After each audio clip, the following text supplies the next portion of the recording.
Olá pessoal, mais uma vez estamos aqui no canal Mais História Podcast, nosso segundo episódio desse trabalho que nós estamos fazendo junto à Agência Caia e também a Zion Studios, que está aqui promovendo e organizando esse episódio desse podcast, desse projeto que nós estamos iniciando.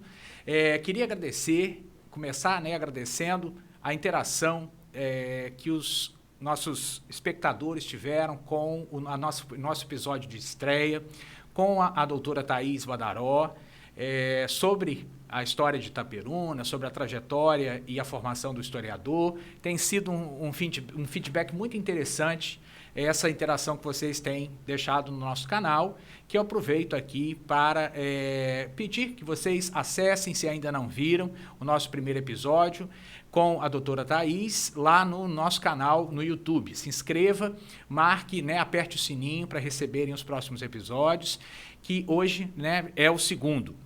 E o canal é o Mais História Podcast, lá no YouTube. Você pode encontrar facilmente. Se inscreve e marca lá o sininho para sinalizar, como eu já anunciei. Quero também deixar aí o meu contato, meu arroba no Instagram, que é Anísio Pirozzi, com 2 E's e I, historiador, que vocês também têm acesso lá à minha rede e para nós trocarmos uma ideia, pode mandar lá um direct e com sugestões, com críticas sobre esses episódios que nós estamos iniciando. Quero deixar também o arroba da Agência Caia e também da Zion Studios. Bem, gente, hoje, nosso segundo episódio, hoje diretamente, somente ou contudo comigo, quero dar início aí a essa trajetória, falando um pouquinho para vocês sobre minha área de estudo, minha área dentro da história, que eu me aprofundei mais ao longo da minha carreira enquanto historiador e sociólogo. Eu me formei, me graduei em História, mas fui fazer, depois das minhas especializações, fui escolher um mestrado em Sociologia Política. E lá eu dei continuidade ao que eu estava estudando na História, que é a maçonaria, ou os maçons e a maçonaria. E o título do nosso podcast de hoje é a presença da maçonaria na história do Brasil. Acredito que vocês, como eu, e que me despertou, vocês podem me perguntar, você é maçom, Anísio, ou você frequenta a maçonaria? Não sou maçom, mas sempre que estudava a história, desde o ensino médio, eu via o nome maçonaria, e geralmente a maçonaria estava ali numa nota de rodapé, ou apenas em um pequeno trecho de uma matéria ou um conteúdo da história. E eu perguntava às pessoas o que era a maçonaria, e aí você que está me assistindo deve ter essa pergunta também, deve ter aí algumas opiniões ou até conhecimento do que realmente essa organização é, mas eu lá na história me sentia carente de fontes historiográficas, de fontes que vinham da história como ciência, para entender o que era essa instituição. E eu comecei a investigar. E toda vez que eu perguntava a um professor ou uma pessoa que poderia me dar mais embasamento sobre a maçonaria, eu ouvia a resposta que era uma sociedade secreta. E aí eu ficava me perguntando, mas como é secreto se as pessoas sabem que existe? E eu cresci aqui no interior fluminense, no interior aqui do estado do Rio de Janeiro, ouvindo e vendo os maçons e a loja maçônica, que eu vou falar aqui ainda hoje, da onde veio essa expressão e como ela foi cunhada. Mas esse início, a curiosidade me alimentou e, como todo ser humano, tudo que é secreto me fomentou mais curiosidade ainda. E aí, quando eu fui para a faculdade, eu me deparei com mais fontes, com mais subsídios realmente para pensar o que essa instituição representa e como ela está atrelada à história do Brasil. Bem, 2022, esse ano, é um ano cheio de simbolismo para a nossa história, o bicentenário da independência da República, que tem, sim, muita participação da maçonaria e dos maçons daquela época no Brasil, a crise do sistema colonial, toda a questão com Portugal, a partir das guerras napoleônicas, fizeram com que essas instituições, pessoas, pensamentos chegassem até a colônia aqui do Brasil, trazendo ideias iluministas. Então, antes que eu entre nessa história propriamente dita, na universidade, nesses momentos, eu encontrava a maçonaria aqui e ali, uma personagem, outra, e o símbolo que vocês estão vendo aí que eu trouxe para a gente conversar. Eu também via nas entradas de cidades, várias cidades têm lojas maçônicas, que são o lugar onde eles se encontram, fazem as suas reuniões, e geralmente na entrada das cidades a gente vê o símbolo do Lions Club, com a logomarca típica, com o rosto de um leão, o Rotary Club, que tem também uma identidade visual que é uma engrenagem. Isso também tem a ver com as histórias de fundação desses clubes de serviço, mas geralmente a maçonaria também tem o seu marco maçônico, como ele é chamado, para sinalizar que naquela localidade, aqui no Brasil e no mundo onde ela está presente, tem uma loja maçônica ou mais de uma loja maçônica.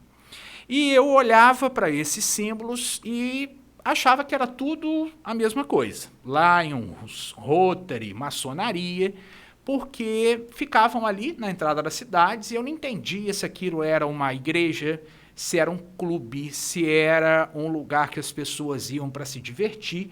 Eu realmente tinha uma dificuldade de entender.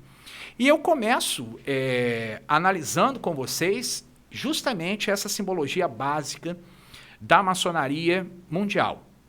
E nós temos aí um símbolo que eu começo pelo nome maçonaria, para nós entendermos isso com muita clareza, que é a letra G ao centro do símbolo. A letra G, ela tem um simbolismo dentro da maçonaria muito ampliado, mas para nós que não somos da maçonaria, representa God, né, ou Deus em inglês, por conta da maçonaria ter se fundado, ou se fundamentado como instituição na Inglaterra no final, aliás, no início do século XVIII, mais precisamente em 24 de junho de 1717.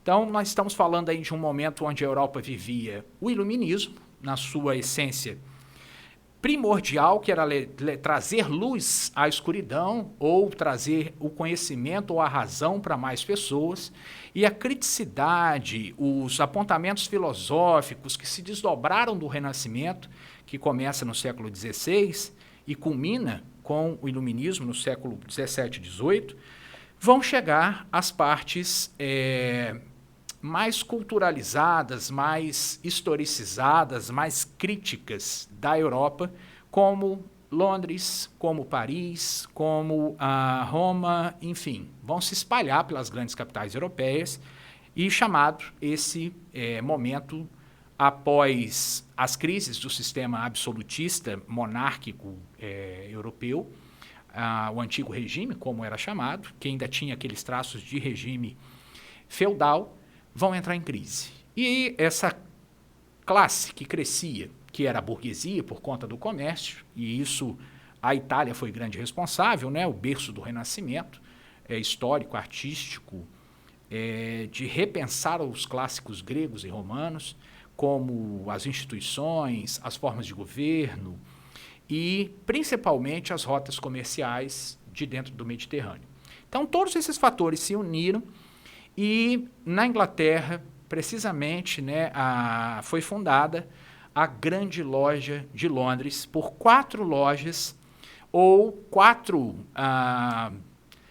allocations, em inglês, que eram locais onde os pedreiros, e aí eu começo a análise dessa simbologia, por que maçonaria, por que pedreiro. Bem, durante a Idade Média existiam guildas, que eram associações de artífices ou artesãos específicos em cada tipo de trabalho. E dentro dessas guildas tinha uma que era considerada a mais seletiva delas, que era a Guilda dos Pedreiros. E dentro da Guilda dos Pedreiros, eles eram os artesãos mais requisitados, principalmente pela igreja e pelos reis católicos, para construir as catedrais, que eram o avanço das construções romanas ao estilo medieval. As grandes catedrais feitas de pedra, principalmente, com suas torres góticas, bem pontiagudas, enormes, com arcos ogivais bastante grandes para entrar mais luminosidade, os suntuosos vitrais.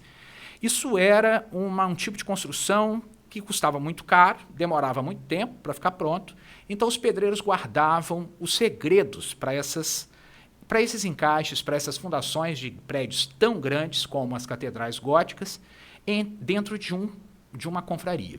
E era a confraria dos chamados pedreiros livres, o que em inglês, né, ficou Freemasons, porque maçom, ou em inglês, é pedreiro. Então, se você abrir o dicionário em inglês, mason ou maçom, como ficou sonoro em português, significa pedreiro. Então, se a gente olhar para o símbolo, nós vamos ver a letra G no centro, que também há uma simbologia voltada para geometria, e eu já falo para vocês daqui a pouco que geometria eles estão se referindo.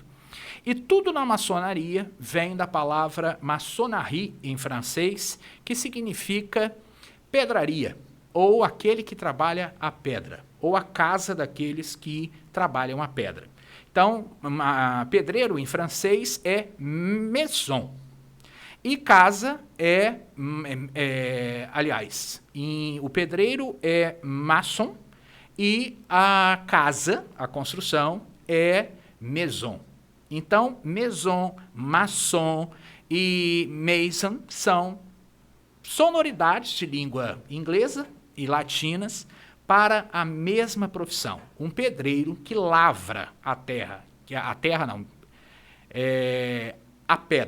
e vai dar o tratamento para que ela se encaixe perfeitamente no local certo para construir uma grande obra. Então, tudo na maçonaria tem uma simbologia voltada para a construção.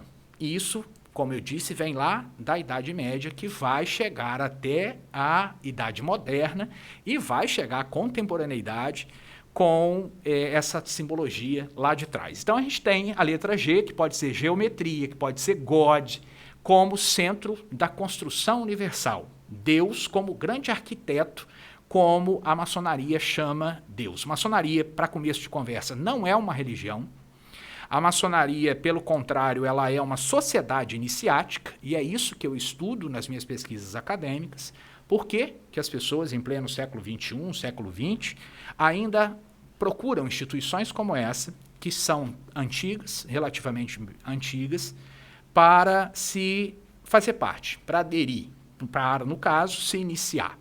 Então, dessa inquietação e dessa questão de como eles vieram parar no Brasil, qual é a ligação deles com a nossa história, eu fui descobrindo aos poucos esses elementos que eu estou trazendo aqui para vocês hoje, que são muito iniciais.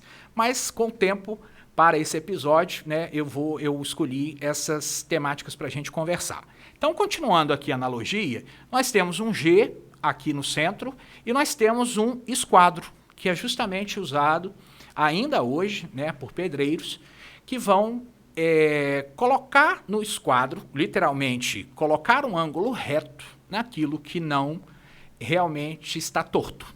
Então, é um símbolo que é usado desde as grandes construções do mundo antigo até hoje para criar um ângulo de 90 graus e colocar algo que era disforme numa forma específica de cubo ou quadrado num ângulo de 90 graus, um ângulo reto.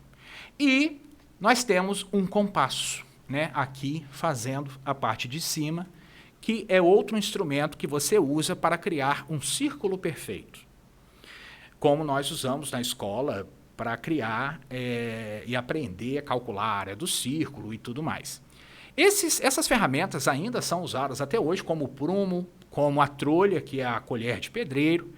Todos esses elementos, quando você adentra a maçonaria, tem uma simbologia específica que você aprende ritualisticamente quando você está lá. Mas esse é o grande símbolo que vocês veem, conhecem de muitos lugares. Como eu disse, dos marcos maçônicos, dos documentos maçônicos, de fachada das lojas maçônicas, e aí eu passo para a nomenclatura de loja, né, que vem de allocation ou de habitação ou locação, onde os pedreiros se encontravam aí nesse fim de Idade Média e começo de Idade Moderna.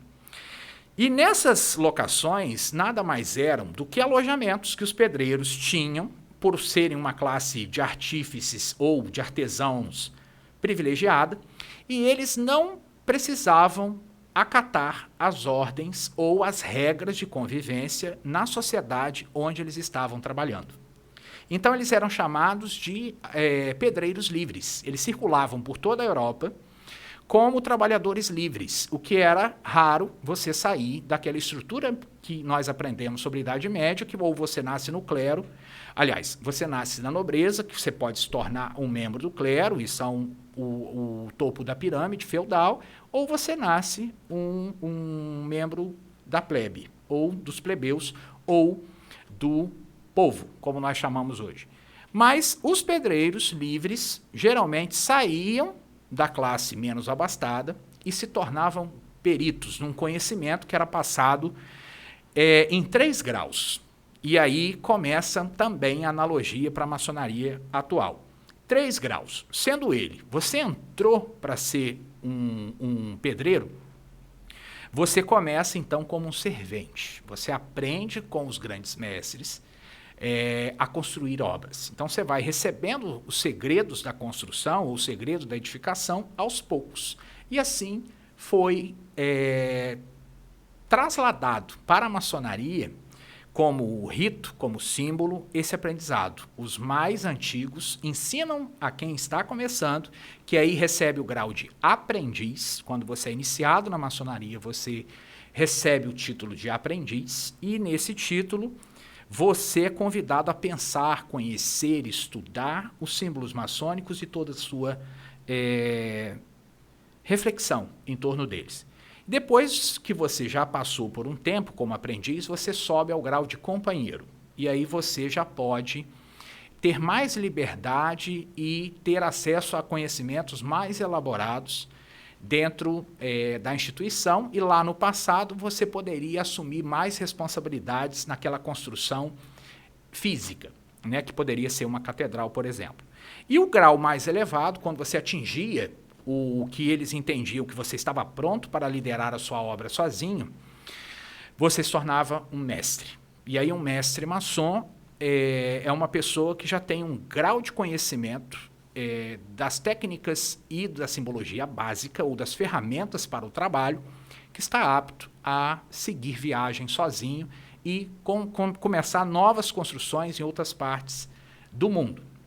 E aí, Anísio, mas essas pessoas hoje em dia, vocês devem estar se perguntando, elas também trabalham com construção? Um maçom é um pedreiro?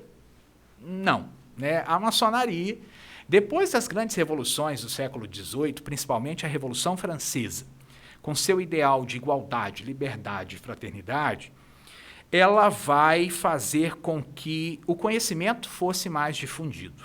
E a maçonaria dos pedreiros livres da Idade Média, que teve origem na Idade Média, também não ficou nesse ambiente secreto, velado. Então, essa primeira fase da maçonaria, que eram de fato só pedreiros que faziam parte dessa associação ou dessa agremiação, como a gente chama, agora filósofos, advogados, comerciantes, nobres passaram a fazer parte desse clube, onde eles se reuniam para comemorar, principalmente, o dia de São João Batista, que é o dia 24 de junho, e é uma data que é um solstício. Os maçons têm muita ligação com as estações do ano, com o movimento zodiacal, né? Então, o solstício de inverno, o solstício de verão, são ainda resquícios de uma Europa onde se nivelava desde uma plantação a uma colheita ou um movimento que marcava estações, e eles se reuniam para festejar. Então, os maçons se reúnem até hoje, mas não para construir obras físicas. Hoje, nós chamamos que a maçonaria é uma entidade, uma maçonaria especulativa. O que é isso? Ela é a antítese, ou o contrário, de uma maçonaria que existiu no passado, que era a maçonaria operativa, que era aquela que os pedreiros recebiam os ensinamentos para trabalhar a pedra, o elemento que era a principal força ou a principal estrutura de uma construção que visava o respeito ao sagrado, a guarda de um bem valioso. Porque construir um castelo, construir uma catedral, construir um aqueduto, como os próprios romanos fizeram muito na Europa, era um esforço muito caro e precisava de um conhecimento matemático, geométrico, de cálculo, de fato, para conseguir construir estruturas tão impressionantes que estão de pé até hoje, como, por exemplo, as estradas romanas são feitas de pedra. Os aquedutos que foram construídos, né, centenas de quilômetros em todo o mundo romano, estão lá, de pé, até hoje, muitos deles, impressionando até os grandes construtores, engenheiros hoje, de construções modernas. Como fizeram aquilo e dura tanto tempo? Então, era um conhecimento muito reservado. Então, a maçonaria passou de operativa, como realmente pedreiros que faziam construção, para uma associação filosófica, iniciática, que exigia de seus membros um voto de segredo. E aí vem as grandes teorias da conspiração. Qual é o grande segredo da maçonaria? Não sai do podcast não, que vocês vão aprender, ou não, qual é o segredo da maçonaria. Será que eu sei? Será que eu vou sobreviver para o podcast número 3? Porque tem isso também. Os maçons te perseguem, os maçons te caçam, os maçons são pessoas perigosas, né? Não. Garanto a vocês que são pessoas que eu tive a oportunidade de conviver durante a minha pesquisa acadêmica por mais de 3 anos, me acolheram absolutamente bem, tentando me ajudar a entender o que a maçonaria não é. Então, eu não posso afirmar para vocês o que ela é na sua completude, porque eu não sou maçom. Mas eu posso afirmar para vocês, com o olhar do cientista, que foi observar rituais abertos dentro dessa organização, que não é uma organização religiosa ou uma igreja, ela é uma associação que ela preza pela liberdade religiosa dos seus membros.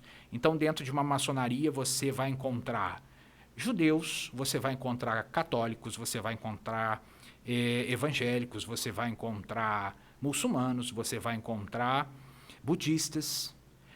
Toda e qualquer religião na maçonaria, desde que ela tenha um livro sagrado, para que você possa jurar dentro desse livro sagrado, que você honrará os lemas da organização, você pode fazer parte da maçonaria mediante um convite, e você só entra na maçonaria desta forma, tá? Desde que ela foi fundada como organização moderna, como a gente entende hoje. Porque se você perguntar a um maçom de onde surgiu a maçonaria, talvez ele te responda que é de tempos bíblicos, como, por exemplo, uma simbologia que eles usam muito, que é a construção do Templo de Salomão, né, na Bíblia, que os maçons usam como uma simbologia de que Salomão, um homem muito inteligente, um rei, usou de conhecimentos muito reservados para conseguir construir o templo para abrigar as relíquias do judaísmo. Então, ou o Egito, tem gente que remonta a maçonaria ao Egito por conta da construção das pirâmides, mas isso tudo é especulativo. Não há nenhuma...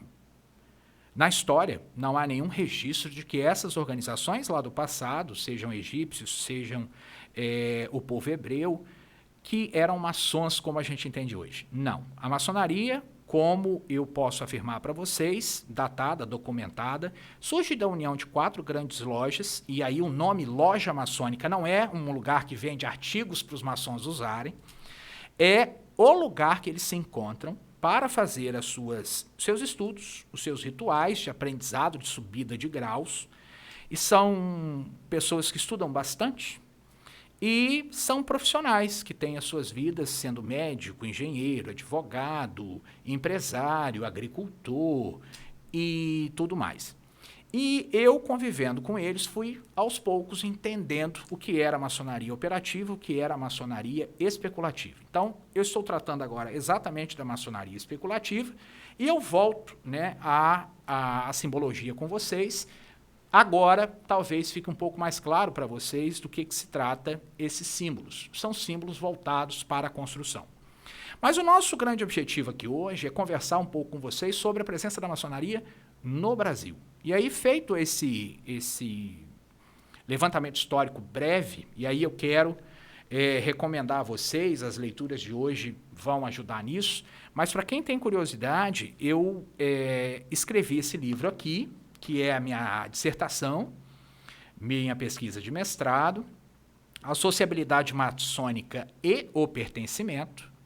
Esse livro está disponível na editora Autografia, né? Vocês podem entrar no www.autografia.com.br e vocês vão encontrar lá o livro disponível. Aqui em Itaperuna também tem disponível, comigo também, vocês podem procurar na rede social que eu tenho alguns.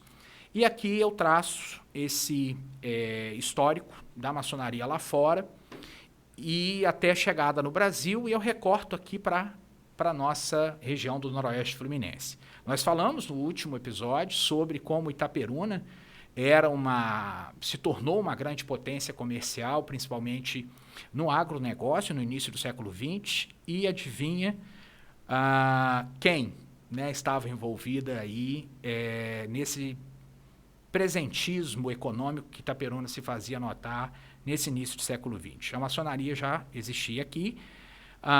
Hoje Itaperuna tem 7 lojas maçônicas, então tem um volume muito grande de maçons, por tamanho que a cidade tem, e eles foram extremamente generosos comigo ao me receber, ao me fornecer acesso à instituição e às informações. Então, eu conto isso tudo aqui com detalhes, que foi a minha pesquisa, mas a maçonaria e o Brasil é muito interessante essa relação. Lembrando que o Brasil, né, os portugueses chegam em 1500 e havia, naquele momento, em Portugal, como existe até hoje, uma ordem iniciática atrelada à Igreja Católica.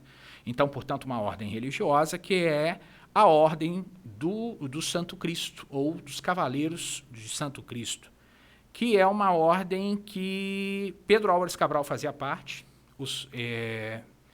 e ainda existe em Portugal, onde você é condecorado e você é reconhecido como um fiel cristão e um defensor da fé católica. Então, no século XVI, as caravelas de Cabral, que, né, como a historiografia oficial diz, estava a caminho das Índias, as caravelas tinham a cruz da Ordem de Cristo, né, um pano branco nas caravelas e uma cruz vermelha, o que parece uma cruz de Malta, mas não é uma cruz de Malta, que a Ordem de Malta é também uma ordem iniciática religiosa, ou uma ordem religiosa, e muitos da esquadra de Cabral eram da Ordem de Cristo. Então, naquele tempo, eles vinham em nome também da fé.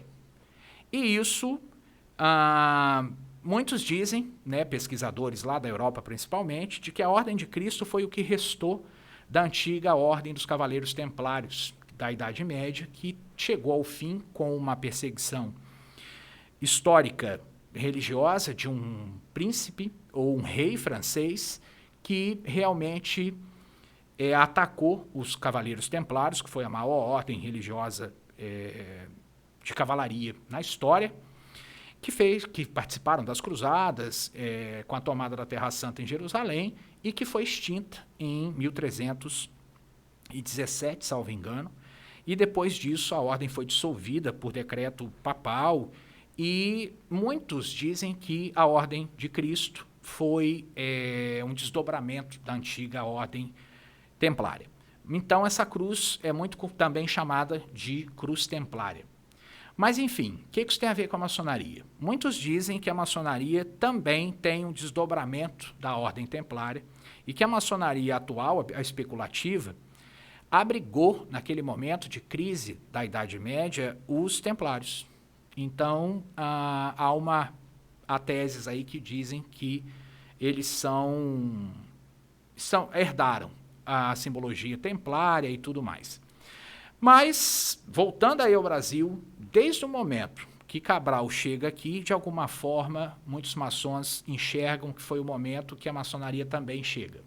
Mas, oficialmente, o que nós temos como documentação para dizer que a maçonaria especulativa chega ao Brasil foi, basicamente, em Pernambuco, que foi uma das capitanias hereditárias que progrediu primeiro, em 1797.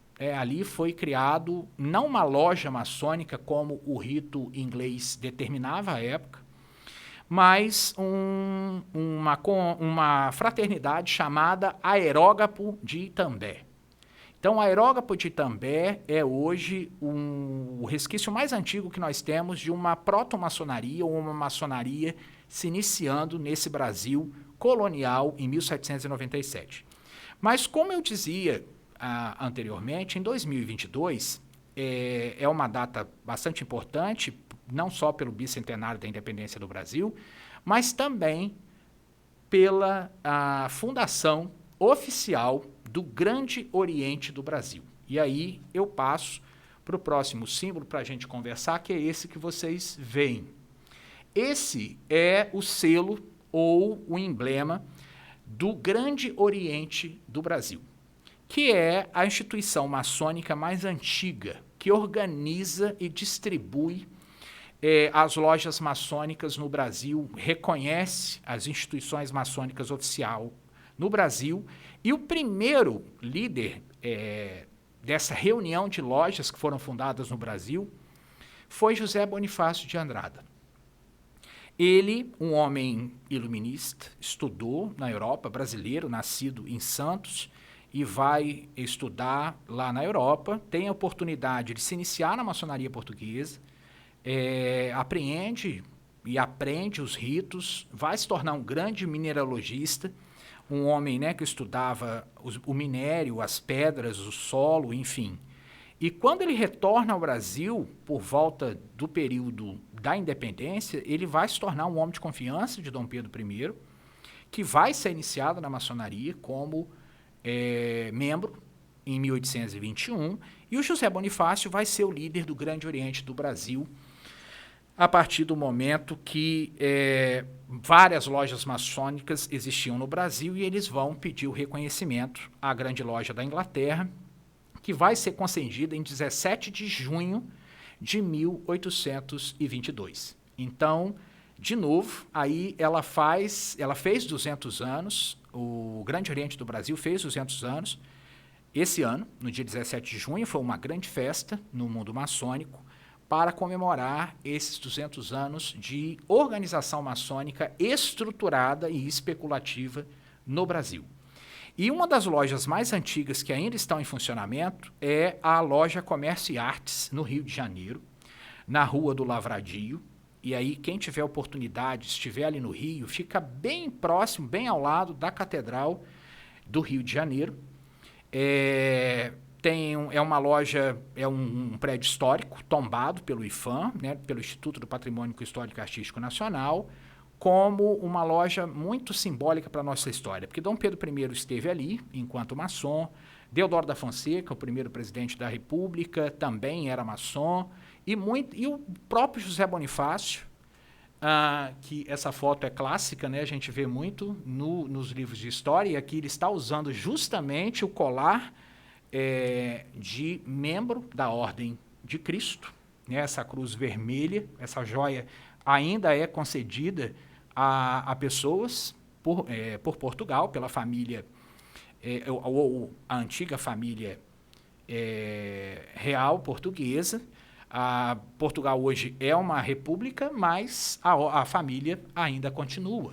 Então, tem gente que ainda recebe esse título da Ordem de Cristo, e o José Bonifácio está ostentando o seu aí com, né, bastante destaque. Ele tinha muito orgulho de fazer parte da ordem e ele foi o nosso primeiro grão-mestre brasileiro. Ele traduziu, né, na verdade, os preceitos maçônicos do inglês, da Grande Loja, e para o português. E ele foi quem organizou as primeiras leis maçônicas no Brasil, e isso está no Museu Maçônico, no Palácio Maçônico em Brasília hoje, e no passado era justamente nessa loja Comércio e Artes, ali no centro do Rio de Janeiro. Se estiverem passando pelo Rio, vale a visita, fica aberta durante a semana, e é um lugar histórico, então dá para ver o trono que Dom Pedro sentou, como líder maçônico, e muitos outros dignatários, como o próprio barão, viscondes, duques, que nós conhecemos dos livros de história. Esses homens faziam parte da organização e ali tinham um momento que outras pessoas não tinham acesso ao que eles estavam discutindo, o que eles estavam fazendo. Então, muitos eventos da história do Brasil, os maçons dizem que eles estavam ou diretamente envolvidos ou estavam observando atentamente o que estava acontecendo e agindo em nome dos preceitos que eles seguem, que também remetem a essa Revolução Francesa, que é a igualdade, a liberdade, a fraternidade, o progresso humano, a difusão do conhecimento e outros lemas maçônicos. Mas, de qualquer forma, a maçonaria ela sempre esteve muito envolvida na história do Brasil, e não foi só na independência, na proclamação da República, de novo, a gente vê um protagonismo dos maçons em termos de participação nesse evento. Ah, professor Anísio, você está dizendo que a maçonaria que fez a independência ou a maçonaria que fez a proclamação da República? Não, isso eu acho um pouco forte dizer, porque a história você não consegue perceber em toda a sua diversidade, em toda a sua variedade, até que ponto as pessoas estavam envolvidas no quê. Né? Nós não estávamos diretamente lá envolvidos. E mesmo quando a gente está no momento, muita coisa nós não conseguimos perceber ou realmente nunca vamos ficar sabendo do ponto de vista prático, do quem fez o quê e por quê. Mas dizer que foi a maçonaria ou só pela existência da maçonaria que esses fatos ocorreram, eu acho um pouco forte, como historiador, pensar isso. Mas que não é mera coincidência que esses membros estavam fazendo parte da ordem ao mesmo tempo e tinham poderes políticos, poderes econômicos, poderes religiosos, né? Muitos religiosos fizeram e fazem parte da maçonaria até hoje, e são muitos membros. E desde aquele tempo, fazer parte da organização maçônica era também a confirmação de um status quo ou de uma posição na sociedade onde você teria acesso a pessoas que você não teria se não fizessem parte de uma mesma organização. Então, Deodoro da Fonseca era maçom, muitos presidentes brasileiros foram maçons. O último que eu me lembro, salvo engano, foi o Jânio Quadros. Posso estar enganado, mas acho que o nosso último presidente declaradamente maçom foi o Jânio Quadros.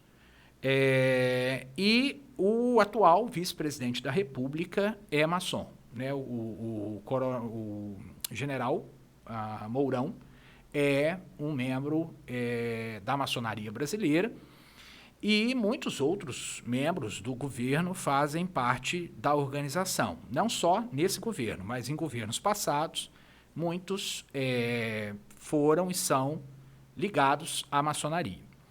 Professor, tem algo, o Anísio, tem algo misterioso, algo voltado para coisas ruins ou para o demoníaco na maçonaria? Olha, eu posso afirmar para vocês que se tem, eles escondem muito bem. O que eu não acredito, porque conheci ali pessoas muito receptivas. A família, a maçonaria não se restringe ao maçom, porque se for casado, não pode frequentar a loja se a esposa se opõe ou a mãe se opõe. Tem maçonarias que admitem solteiros. Então, se a família se opuser à entrada, ao convite, a pessoa não pode ser iniciada. Da mesma forma que, se você não acreditar em algo superior a você, em termos espirituais, se você não acredita em Deus, ou algo, né, que rege o lado espiritual, você também não pode fazer parte da maçonaria. Então, se você for ateu, se você for agnóstico, você não pode ser iniciado na ordem maçônica. Você tem que ter um credo e frequentar, e realmente você vai jurar sobre o seu livro sagrado, por isso uma regra maçônica, de que você tem que ser temente a Deus ou seguir um preceito religioso para fazer parte da organização. Então tem alguns quesitos que são exigidos para que uma pessoa frequente a organização. Mas a família frequenta. Então eu fui estudá-los, não na sua ritualística, eu fui estudá-los como organização social, por isso o nome do título do meu livro é A Sociabilidade Maçônica, que eu vejo muito atuante aqui no Brasil até hoje, né? E trazendo aqui para Itaperuna, eu vejo os maçons agindo e pensando não só no companheirismo, nos jantares que eles promovem, nas reuniões que eles têm semanalmente, eles também fazem muita filantropia. E aí que se confundem com rotarianos, com leões ou com pessoas que fazem parte de clubes de serviço, que realmente fazem os jantares, fazem as suas comemorações, a sua confraternização e ajudam os projetos sociais da cidade. Então, muita gente olha para a maçonaria, é um clube de serviço. Não, é mais. Ou tem outros elementos para você ser ou continuar maçom. Outras perguntas que as pessoas fazem. Anísio, uma vez que você entra para a maçonaria, você nunca mais pode sair? Pode, né? Pode sim. E aqui no livro tem muitas entrevistas que eu fiz com membros que estavam iniciando na maçonaria, membros que estavam há mais de 20 anos, membros com mais de 30 anos de maçonaria e outros que já saíram, né? Entraram, se iniciaram, mas não se identificaram e acabaram deixando. Então vocês vão ver muito vídeo na internet dos segredos da maçonaria revelado. Até o final do podcast eu revelo o segredo para vocês, mas, ou não, né? Não sei se eles vão entrar aqui por essa porta no estúdio, não vão me deixar terminar a gravação. E aí tem a história do bode preto, que você tem que doar o filho primogênito na sua iniciação, que você faz um pacto com o demônio, essas coisas. Né? Coisas de senso comum de sociedades ou de organizações que realmente querem afastar a curiosidade e, ao mesmo tempo, manter esses mitos ou lendas para que a organização seja minimamente deixada no seu espaço em paz. Então, ao longo dos tempos, a maçonaria suscita, né? E acredito que muitos que estão ouvindo agora ou assistindo vão pensar assim, ele não sabe o que ele está dizendo. Bem, como eu disse, eu não sou maçom, não estou dentro dos rituais o tempo todo, mas tudo que eu frequentei foi um ambiente muito familiar, né? Então tinha as esposas, os filhos, os netos, e que a maioria também segue clubes ou divisões dentro da maçonaria para o seu gênero e para a sua idade. Então tem a organização que recebe as crianças, tem a organização maçônica para jovens, que é a Ordem Demolei, para os rapazes e as filhas de Jó, para as moças, e tem o clube das mulheres, das esposas dos maçons, que é as damas do ramo de acácia, ou da acácia, que são pessoas também, as mulheres esposas, que organizam trabalhos de ajuda ao próximo, elas confeccionam enxoval, elas trabalham em campanha de agasalho. Eu já vi loja maçônica que faz até doação de urnas, caixões, para pessoas que não têm dinheiro para comprar, né, ali nessa hora tão difícil da perda de um ente querido, a doação. A maçonaria doa a urna funerária para as famílias. Mas eles têm um lema interno deles que não pode propagar o serviço filantrópico. Então, vocês não vão ver maçom tirando foto da entrega de uma urna, ou de uma cesta básica, ou de um aparelho para um hospital, que eles fazem muito isso. Mas, durante a pesquisa, eu fui descobrindo que eles têm esses trabalhos filantrópicos e não podem propagar. Né? E aí eles seguem um lema bíblico que o que a esquerda faz, o que a mão de esquerda faz, a direita não tem que ficar sabendo.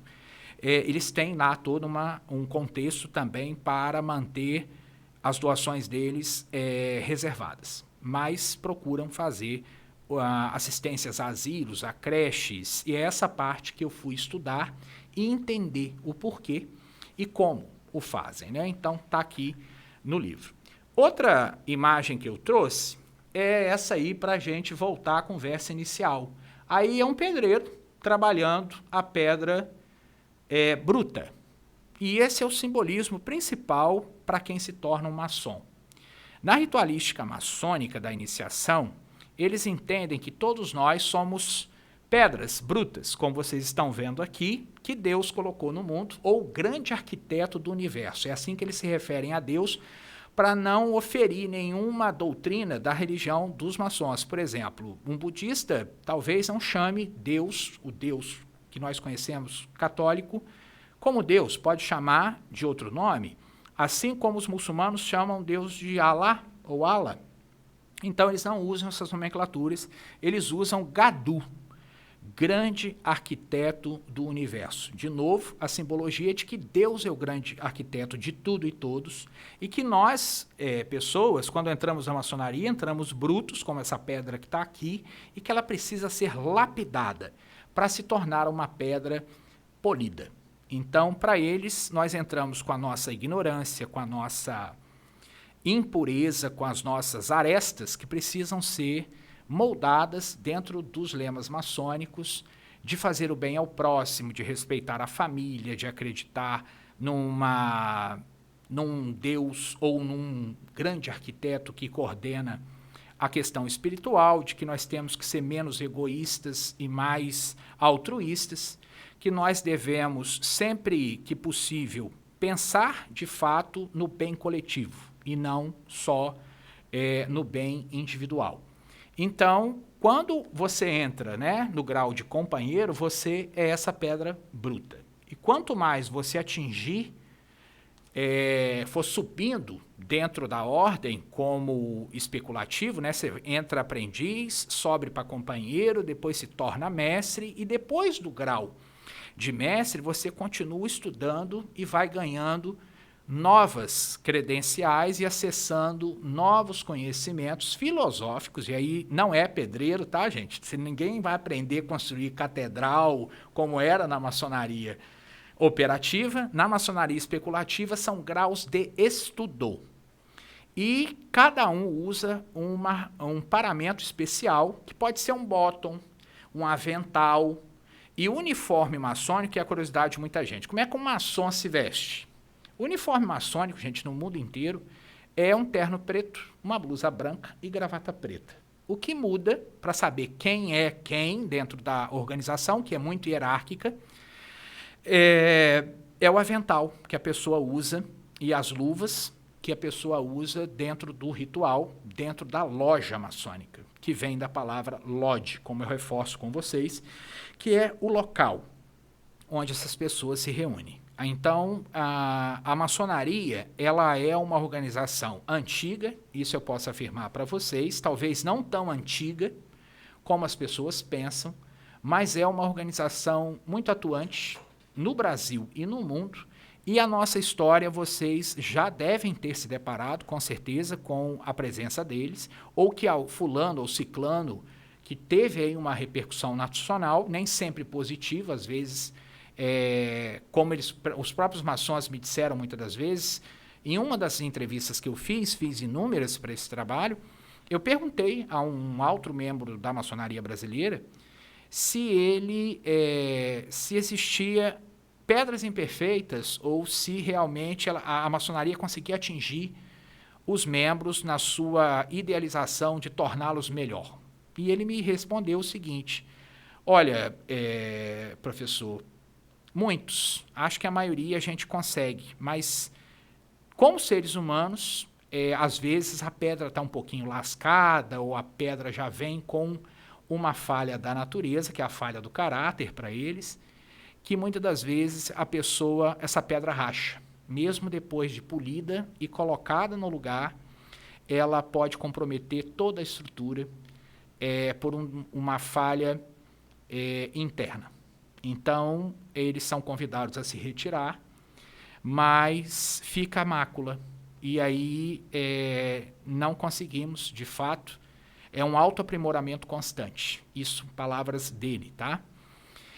Estando aqui, a gente sempre busca refletir sobre os erros e acertos e auxiliar o irmão, como eles se tratam, a buscar um caminho de melhora e não sair daqui ou continuar aqui do jeito que entrou. Que ele sempre busque se melhorar enquanto ser humano, com autoconhecimento, com reflexão, com ritual, com estudo, ele vai se tornar uma pedra polida.